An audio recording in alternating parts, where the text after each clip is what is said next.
There was a song he sang. It wasn't one of his big hits. It wasn't a rocker. It didn't make the girls scream or the preachers worry. It was a slow, sad country song, a story song. And whenever he sang it, something shifted. The energy changed. The swagger fell away. The playful sneer he was famous for would soften and disappear. What was left was just a man. A man with a deep well of sadness inside him. The audience could feel it. They saw it in his eyes. They heard it in the catch in his voice. Sometimes he could barely get through it. He'd close his eyes tight as if he were seeing something far away, something from a long time ago. He'd be on a stage in Las Vegas, surrounded by lights and glamour, but in his head, he was somewhere else entirely.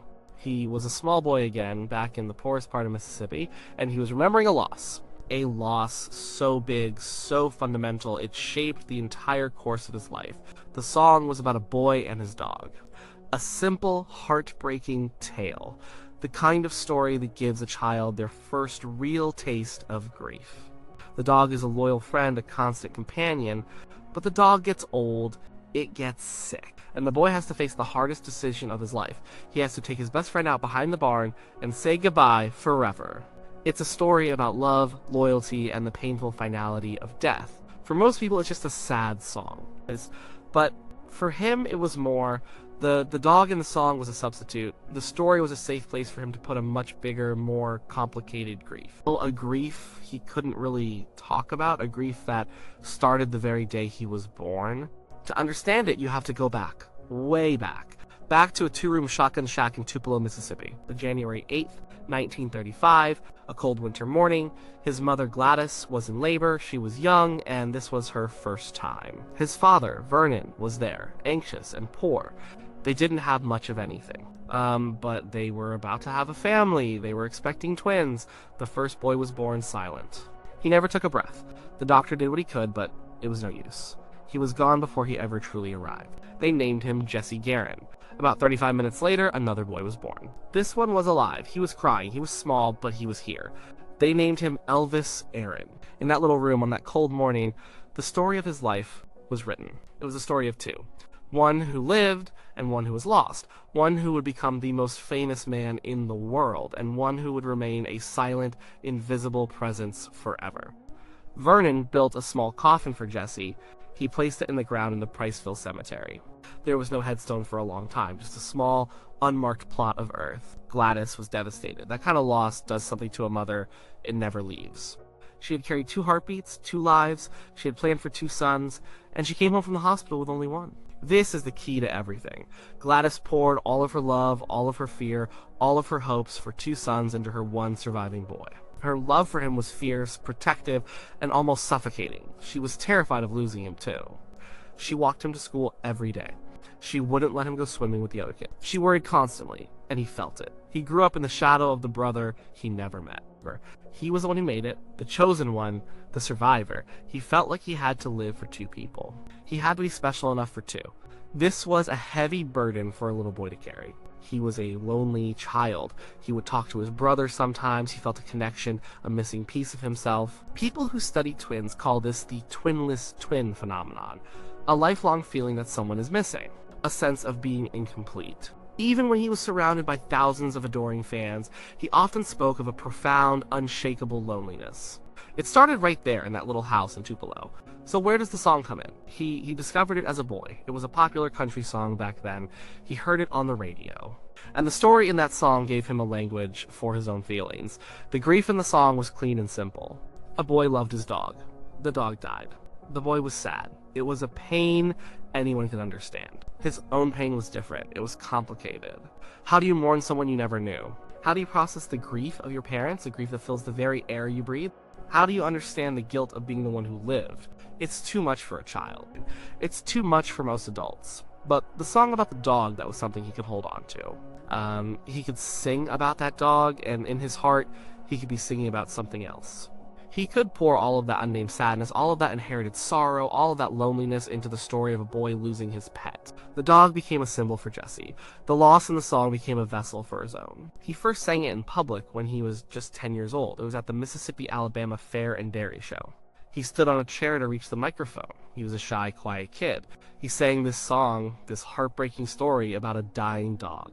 He didn't win first prize, but he won something more important. He touched the people who heard him. They saw the genuine feeling, they saw a little boy pouring his heart out. They didn't know the real story, of course. They just knew that this kid wasn't faking it. That performance was the beginning. The song became a part of him. It was one of the first songs he ever learned on the guitar his mother bought him. It was a song he sang for himself, for his mother. It was their song, in a way. A shared acknowledgement of the sadness that always lingered just beneath the surface of their lives. When he got his big break, when he started recording at Sun Studio, he was a ball of fire. He sang rock and roll. He moved in ways people had never seen. He was wild, dangerous, and exciting. He changed music forever, but he never let go of that sad country song. When he moved to RCA, the biggest record label in the world, one of the first songs he insisted on recording was that one. The executives probably thought it was strange. It wasn't a hit. It didn't fit his new image as a rock and roll rebel. But he didn't care. It was important. He needed to record it. He needed to put that piece of his soul on vinyl. The recording session was emotional. He sang it with a quiet intensity. He wasn't performing.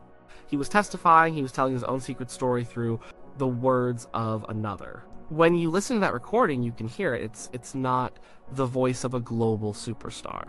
It's the voice of a boy from Tupelo, Mississippi, still trying to make sense of a loss that happened before he could even form a memory. Throughout his career, he would return to it. In concerts, in private moments at Graceland, he would sing it.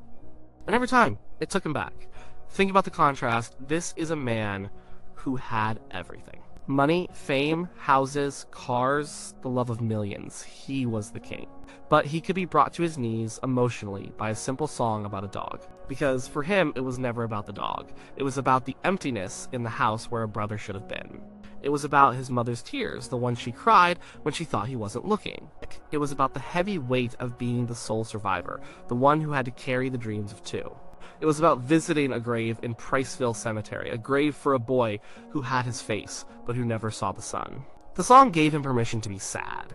In his life, he had to be strong. He had to be Elvis Presley, the superstar. He had to carry his family, his friends, his entire entourage.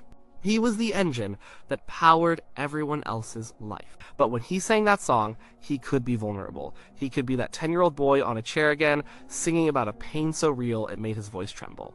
His mother, Gladys, died in 1958. He was in the army stationed in Germany. He was heartbroken. He flew home for the funeral, a broken man. He had lost his anchor. The one person in the world who truly understood the depth of his connection to the past, to Jessie, was gone. After her death, the song must have taken on an even deeper meaning. It became a song not just for his lost brother, but for his lost mother as well. It was a lament for his entire childhood, for the family unit that was forged in tragedy and held together by a fierce, desperate love. As he got older, the performances of the song became more poignant.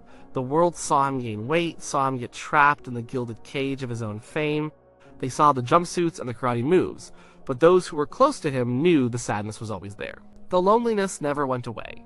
It was the ghost in the room, the ghost of Jesse Garon. He was haunted his whole life, not in a scary way, but in a sad way, haunted by what could have been, haunted by the question of why me? Why did he get to live, and his brother didn't? Why was he given this incredible life, while Jesse never got a life at all? He never found the answer. The song didn't provide an answer, it just provided a space. A 3-minute space where he could publicly acknowledge the hole in his soul without ever having to name it. The audience would clap, maybe wipe away a tear, thinking of a beloved pet they had lost. They were connecting with the story on the surface, but he was living the story underneath. It's a powerful example of how art works. A song can mean one thing to the person who wrote it, another to the person who sings it, and 1,000 different things to the people who listen. For Elvis, this song was a private memorial, disguised as a country standard. It was his way of keeping his brother's memory alive, of honoring the family's foundational tragedy. It shows a side of him that often gets lost in the mythology. We remember the icon, the legend, the king of rock and roll. We forget the man. We forget the poor boy from Mississippi who carried a grief he couldn't name. We forget the twinless twin who always felt like a part of him was missing. That one sad, simple song held it all. The empty crib, the tiny coffin, his mother's unending sorrow, his own deep, persistent loneliness, the whole secret history of his heart. All of it was packed into a story about a boy and his dog. The song, of course, was Old Shep.